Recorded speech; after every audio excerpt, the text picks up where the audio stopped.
Assalamualaikum warahmatullahi wabarakatuh. Selamat berjumpa lagi sahabat di channel kesayangan kita ini, Dunia Muslim, yang membahas tentang berbagai hal yang menarik seputar agama Islam. Di video kali ini sahabat, kita akan memberikan informasi yang pastinya recommended untuk kalian ketahui, yaitu tentang 10 cara menjaga kesehatan mental menurut Islam, dimana mental pastinya sangat wajib kalian jaga, dikarenakan hal ini menjadi sesuatu yang sangat penting untuk kita beribadah dan mendekatkan diri kepada Allah dan juga Rasulullah. Nah, bagi kalian yang penasaran nih sahabat, apa saja sih cara menjaga kesehatan mental menurut Islam agar bisa kita jaga? Maka kami ingatkan kepada sahabat semua untuk tetap memberikan dukungan kepada channel Dunia Muslim dengan cara like, komen, subscribe, dan juga berbagi di media sosial. Semoga atas dukungan sahabat semua, channel kami ini bisa berkembang sekarang, besok, dan di kemudian hari, dan juga bisa menjadi channel yang bukan hanya sekedar tontonan, namun bisa menjadi channel tuntunan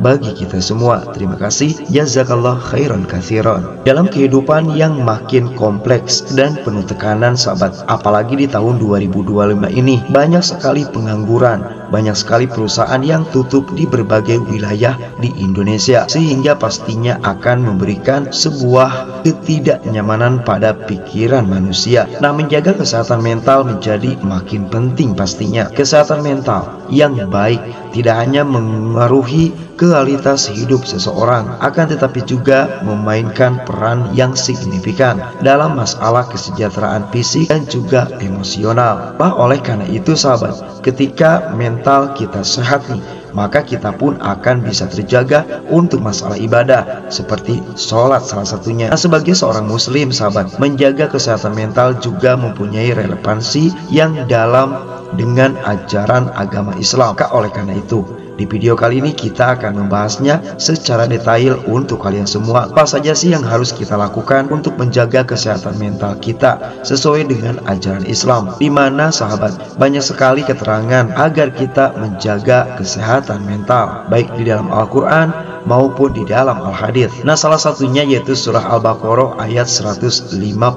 sahabat. A'udzubillahi minasyaitonirrajim. Bismillahirrahmanirrahim. Wa lanabluwannakum bisyai'in minal khauf wal ju' wa naqsim minal amwal wal anfus wa thamarat wa basyiris sabirin. Yang artinya, kami pasti akan mengujimu dengan sedikit ketakutan dan kelaparan, kekurangan harta, jiwa, dan buah-buahan. Sampaikanlah wahai Nabi Muhammad kabar gembira kepada orang-orang sabar. Nah, apabila kalian melihat dan membaca kata was-sabirin atau wabasyiris sabirin, maka kata sabar ini termasuk salah satu cara agar mental health kita terjaga dengan baik. Banyak lagi sahabat ayat-ayat Al-Quran terkait permasalahan menjaga kesehatan mental, seperti yang telah kami sebutkan tadi, yaitu masalah sabar. Sabar merupakan tutorial atau cara paling jitu untuk menjaga kesabaran dan kesehatan mental seseorang. Sebut saja di dalam surat Al-Ghafir ayat 60, surat Ar-Ra'd ayat 28, surat Yunus ayat 57, surat Al-Baqarah ayat 153, surat Al-Baqarah 216, di mana ayat-ayat tersebut merupakan firman Allah yang ada kaitannya terkait masalah mental yang harus kita jaga, yang artinya mental health ini memang sangat penting sahabat. Nah, bagi kalian yang penasaran, maka berikut adalah cara menjaga kesehatan mental menurut Islam yang bisa kalian terapkan dalam kehidupan sehari-hari. Yang pertama, terima perasaan dan emosi yang hadir.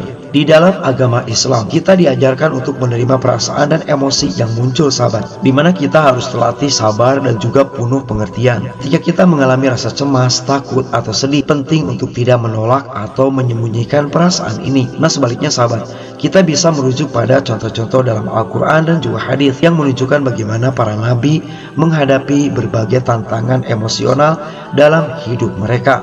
Nah, kita contohkan nih salah satu kisah yang bisa kita pelajari, yaitu dari kisah Nabi Yusuf alaihissalam, di mana kisah ini menceritakan tentang seorang pemuda yang harus menghadapi berbagai cobaan berat sejak kecil, mulai dari fitnah saudara-saudaranya, dibuang ke dalam sumur, perjualbelikan sebagai budak, sampai dipenjara secara zalim. Meskipun mengalami berbagai kesulitan, Nabi Yusuf tidak pernah kehilangan harapan dan selalu bersabar dalam menghadapi keadaan apapun, selalu berbuat baik dan yakin bahwa Allah Ta'ala akan selalu membantunya. Begitupun juga dengan kisah Nabi Muhammad SAW yang bisa menjadi suri tauladan bagi kita. Nah, ini adalah cara pertama sahabat, yaitu kalian harus menerima apapun perasaan dan emosi yang hadir di dalam tubuh, seperti rasa cemas, rasa takut, sedih, dan lain sebagainya. Dan kalian bisa mencari solusinya dari kisah-kisah para nabi terdahulu. Selanjutnya nomor 2, mengingat Allah selalu bersama hambanya. Nah, ini merupakan cara kedua sahabat, supaya kita bisa menjaga health mental kita atau kesehatan mental kita menurut ajaran Islam. Salah satu cara paling efektif untuk menjaga kesehatan mental menurut ajaran Islam itu dengan selalu mengingat Allah dalam setiap langkah hidup kita. Berdoa, berzikir, dan memperdalam hubungan spiritual kita dengan Allah Ta'ala dapat memberikan ketenangan pikiran dan ketenangan hati yang sangat dibutuhkan dalam menghadapi cobaan dan tantangan hidup. Banyak ayat-ayat yang menyebutkan supaya kita selalu mengingat Allah dengan cara berzikir, dan selanjutnya kita tidak boleh putus asa terhadap rahmat Allah. Wala tayasu mir rahmatillah. Ini merupakan cara kedua sahabat agar kita bisa menjaga kesehatan mental tetap baik. Selanjutnya nomor 3, menjaga spiritualitas setiap hari. Menjaga spiritualitas merupakan aspek penting dalam menjaga kesehatan mental menurut ajaran Islam. Selain kita melakukan ibadah secara rutin, sholat 5 waktu, sholat sunnahnya, dan lain sebagainya, nah kita pun perlu memperkaya spiritual kita dengan mengaji ayat-ayat Al-Quran, lalu mempelajari Al-Quran itu sendiri, menerapkan Al-Quran dalam kehidupan sehari-hari.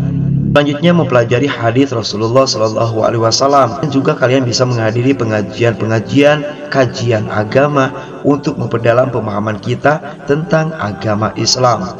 Nah, ini cara ketiga sahabat, menjaga spiritualitas setiap hari. Selanjutnya nomor 4 sahabat, olahraga dan mengkonsumsi makanan sehat. Ini merupakan cara keempat yang bisa kalian lakukan. Rasulullah SAW menganjurkan umatnya untuk menjaga tubuh agar tetap sehat. Salah satu cara untuk melakukannya adalah dengan berolahraga secara teratur sesuai dengan olahraga yang kalian gemari. Berolahraga tidak hanya baik untuk kesehatan fisik sahabat, tetapi juga bisa meningkatkan mood dan mengurangi rasa stres, sehingga akan berdampak positif pada kesehatan mental kita. Nah, maka oleh karena itu jangan juga kalian melupakan terkait masalah makanan sahabat. Bahkan banyaklah makanan sayuran, terus makanan yang memang bergizi, dikarenakan hal ini bisa menjaga kesehatan mental sahabat. Jadi nomor 5, hubungi dan mengunjungi ahli ketika butuh. Nah, ketika kita menghadapi masalah kesehatan mental yang serius, yang memang tidak bisa ditangani oleh kita maupun keluarga nih, maka penting untuk mencari psikolog, bantuan dari ahli kesehatan mental yang memang kompeten sahabat. Islam mengajarkan pentingnya untuk mencari pertolongan ketika kita membutuhkannya, baik itu dalam bentuk konseling, terapi, atau dukungan psikologis, yaitu dari para ahli psikolog. Pun kalian bisa pergi ke ulama yang memang mempunyai keahlian di bidang ini. Kita stres atau mempunyai permasalahan di dalam keluarga dan lain sebagainya, dikarenakan pikiran terkadang tidak bisa diselesaikan oleh kita. Dan oleh karena itu, ini merupakan tips yang kelima sahabat. Selanjutnya nomor 6, menjadikan Al-Quran sebagai teman. Nah, ini sangat penting sahabat. Al-Quran menjadi pedoman bagi kita semua. Maka oleh karena itu, menjadikan Al-Quran sebagai teman kita sehari-hari adalah perbuatan yang sangat recommended. Kita harus ketahui Al-Quran merupakan sumber kedamaian dan petunjuk bagi umat Islam. Habiskan waktu untuk membaca, memahami, dan merenungkan ayat-ayat Al-Quran. Ternyata hal ini bisa memberikan keterangan dan inspirasi dalam menghadapi kesulitan hidup kita. Oleh karena itu, Wandai Wanju sangat boleh diterapkan dalam kehidupan sehari-hari. Kita seringlah membaca Al-Quran sahabat. Selanjutnya di urutan nomor 7, sabar dan percaya kepada Allah. Sabar merupakan kunci penting dalam menjaga kesehatan mental menurut ajaran Islam. Seperti yang kami telah singgung di atas, orang yang sabar akan beruntung. Banyak lagi yang lainnya sahabat, seperti yang kami sebutkan dalam surah Al-Baqarah ayat 155. Allah sendiri yang mengatakan, wabasyiris sabirin, kabar gembira kepada orang-orang yang bersabar. Apakah sabar penting? Sangat penting sahabat. Selanjutnya kalian pun harus percaya diri dalam mengarungi kehidupan sehari-hari. Jangan sampai minder kepada orang lain. Percayalah bahwa Allah Ta'ala selalu bersama kita dalam setiap ujian dan cobaan yang kita hadapi. dan Allah akan memberikan pertolongan kepada hambanya yang bersabar dan juga percaya. Selanjutnya nomor 8, menjaga hubungan baik dengan orang tersayang. Nah, ini juga sangat penting sahabat ketika kalian ingin menjaga kesehatan mental. Menjaga hubungan yang baik dengan keluarga, teman, dan orang-orang terdekat merupakan salah satu cara terbaik untuk menjaga kesehatan mental. Bagi perasaan, merayakan kebahagiaan, dan saling mendukung akan memberikan dukungan emosional yang sangat dibutuhkan dalam menjalani kehidupan. Jangan sampai kalian mendukung orang lain, akan tetapi keluarga sendiri tidak diberikan dukungan penuh. Dikarenakan harus kalian ketahui, keluarga itu sangat penting untuk menjaga kesehatan mental kita. Yang nomor 9, menjauh dari lingkungan sosial yang buruk. Nah, Islam mengajarkan sahabat bagaimana pentingnya untuk menjauhi lingkungan yang negatif, berpotensi merusak kesehatan mental kita. Hindarilah pergaulan yang dapat mempengaruhi perilaku dan pikiran kita secara negatif. Seperti kita sangat dianjurkan menjauhi teman-teman yang suka bergosip atau teman-teman yang suka berbuat zolim dan lain sebagainya. Lalu carilah lingkungan yang mendukung pertumbuhan spiritual dan kesehatan mental semakin baik. Selanjutnya di urutan terakhir dari 10 cara menjaga kesehatan mental menurut Islam, mencari dan mencoba hal baru. Menjaga kesehatan mental juga melibatkan eksplorasi dan pertumbuhan pribadi sahabat. Cobalah hal-hal baru seperti mempelajari keterampilan baru, melakukan hobi yang menyenangkan, atau menjelajahi tempat-tempat baru yang memang bikin kalian betah dan juga bisa mengeluarkan unek-unek yang tidak baik di otak kita. Ini merupakan cara yang recommended untuk menjaga kesehatan mental. Oleh karena itu, healing merupakan hal yang penting. Jangan sampai di rumah terus, dikarenakan kalian harus liburan juga. Ada ayatnya di dalam Al-Quran. Kita tadabur alam saja mendapatkan ganjaran dari Allah yang dapat memberikan kesegaran dan juga pastinya kegembiraan dalam kehidupan sehari-hari. Nah, itulah sahabat cara menjaga kesehatan mental. Semoga mental kita tetap sehat dan kita diberikan kesehatan untuk beribadah kepada Allah. Wassalamualaikum warahmatullahi wabarakatuh.